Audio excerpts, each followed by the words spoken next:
Do you struggle with overwhelm? Do you understand what overwhelm is? Do you understand the effects overwhelm can have on your life? Do you want to learn how to conquer overwhelm to give you that most peaceful, joyful life that you've always dreamed of? Stay tuned, because in today's episode of Going Deeper, that's exactly what we're going to be talking about. Welcome to today's episode of Going Deeper with John Morris. Join the show that tackles the topics that many around the world struggle with on a day-to-day basis. From mental and physical health to emotional and spiritual well-being. But that's not all. John also shares his teaching on more focused topics, such as anxiety, self-image, gaining employment, the importance of educating oneself, developing a deeper spiritual connection, mental and physical well-being, and so much more. Want to be the best you can be? You're in the right place. And now please welcome Mind, Body and Soul's very own John Morris. Hey folks, and welcome to another exciting episode of Going Deeper. I am your host, John Morris, as always a psychologist in training, artist, speaker, author, and whatever else is out there and about.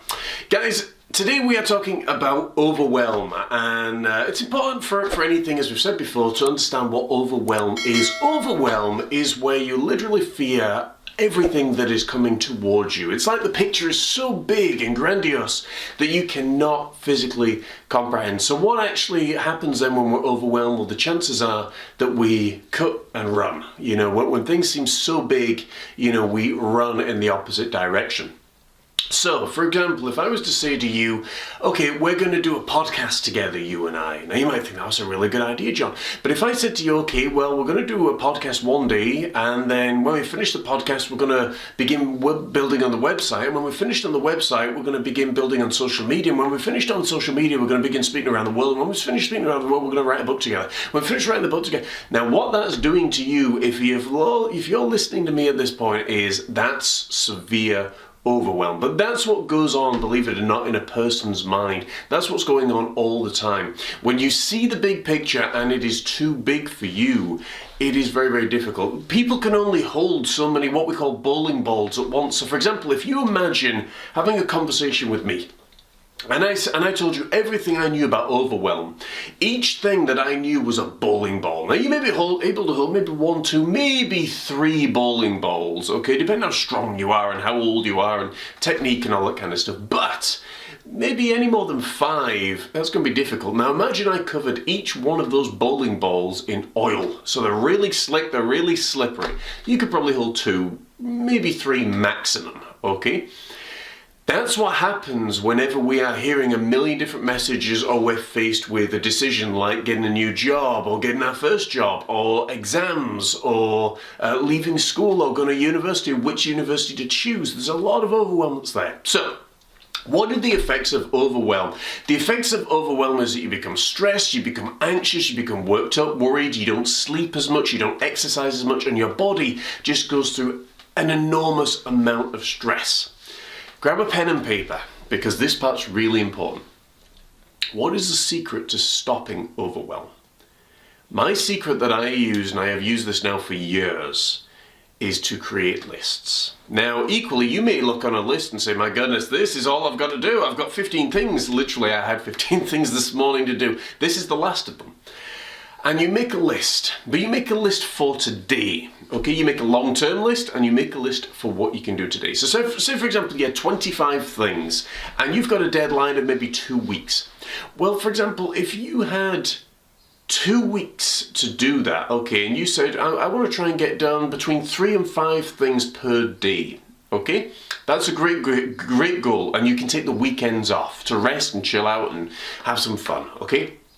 And this is what I do. So I tend to put things, in a list of 5 each day. It means you get 25 things done in a week. It's incredible the amount of productivity you will have if you apply this to your life. And what I do, I start out simply. I may have 2 things to get momentum going, to get the wheels rolling on the old truck. I may have 2 things that are really simple, like get up and shower and have breakfast. Okay, and then I may have a film podcast for Tuesday, meet with Alicia if we're doing Bridging the Gap, or do some website work, or meet with the client, or whatever it might be. There's your 5 things. The next day, now that you've got a little bit of momentum going, you've ticked everything off, and you're feeling good, then what you're going to do is you're going to set yourself another 5 goals. And it might be send an email, inquire about university, study about a job interview, or a place that I want to work. You may have one in there that's have a shower, The last one might be study, might be read. When you do this, it will stop you from being overwhelmed. It's very, very easy to get overwhelmed, especially if you're not the one creating the idea and the vision. Now, for me, I've got staff and team members that I work with, so I'm very, very careful about telling them about one or two things that are going on and what I want them to focus on, because otherwise it just becomes overwhelmed. And like I said, I deal with things like the website, the podcast, the coaching, the sales, the gaining the client, the marketing, the writing of books, list goes on and on and on, but I'm the founder and owner of the organization. Whereas Laurie coming in is in charge with me of group coaching and team life coaching. Alicia is in charge with me of podcasting for Bridging the Gap, but also sponsors and marketing. So that's her three things. Katie is involved. She's my number two. So, we go backwards and forwards on different ideas. She's involved in the blog and maybe proofreading stuff on the website and any other advice. She's my admin. She does a lot of the admin stuff, a lot of the writing stuff. So you can see that each person has their thing. Now, believe it or not, I used to work with staff when I very, very first began business. And now I realize how overwhelmed I had made them. It's actually a form of I don't want to use the word torture, but it would be like me saying to you, okay, what I want you to do is build a wall out in the car park. And then when you finish building that wall, I want you to take it down. Then I want you to move it 50 feet to the right. And then when you finish that, I want you to take it down and move it 50 feet to the left from your original destination. And then when you've done that, I want you to take it down and put it again 50 feet in the middle.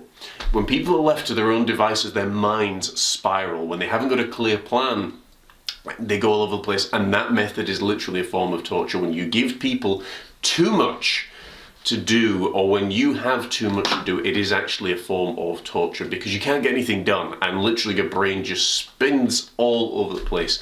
So lists and having a clear focus goal are the two main things that I would recommend, folks. What do you think? Did you have any questions or any comments, any thoughts that you want to share about this? Any options that you explore when you are looking at the bigger picture and overwhelmed? And to finish up, folks, I was reminded of a great quote that a friend of mine from Ireland, Maggie, had sent to me, Maggie Mayer.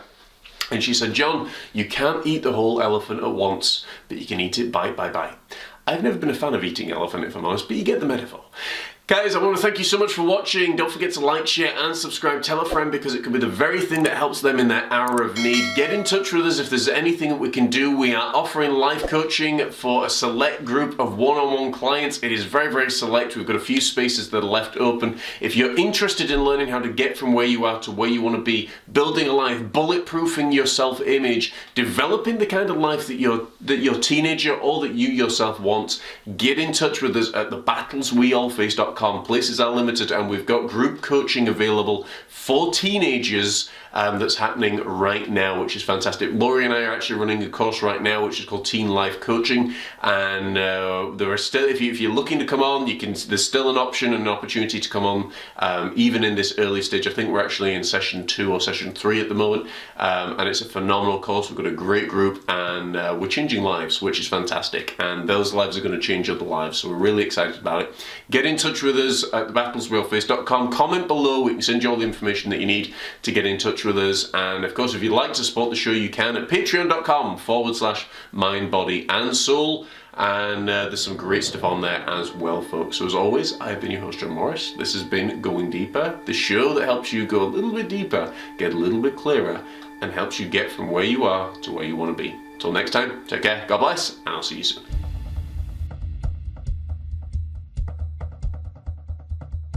When you're feeling all alone, only you to hold your own.